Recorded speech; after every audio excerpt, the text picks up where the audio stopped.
சந்தை என்ன சந்தை காடப்பையெல்லாம் கொண்டு வந்துருக்கீங்க சந்தை பாருங்க எங்க பார்த்தா பூராவே பிளாஸ்டிக் கழிவுல கிடக்குதுங்க. எங்க போனாலும் பிளாஸ்டிக் பை கொடுக்குறாங்க, அதை வாங்கி போட்டு நம்ம எடுத்து கீழே வீசிடுறோம். அது காற்று பார்த்தா பழைய போய் எங்க பார்த்தா கத்துவே முட்டி கிடக்குதுங்க. சரிங்க. ஓட்டங்காடி எங்கேயுமே கூட பிளாஸ்டிக் இருக்குது.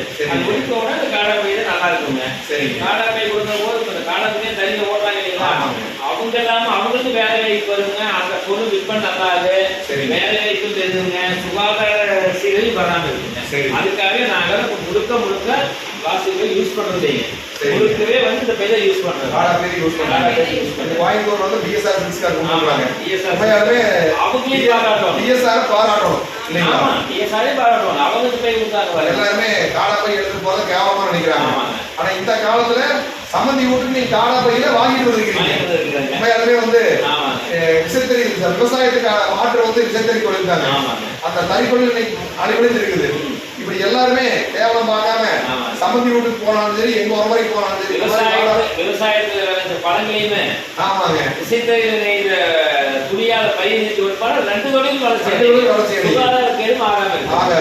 அப்ப நம்ம மக்கள் வந்து நம்ம செய்யறதையே பயன்படுத்தினா நம்ம தொழில் வளர்ச்சி அடையும்.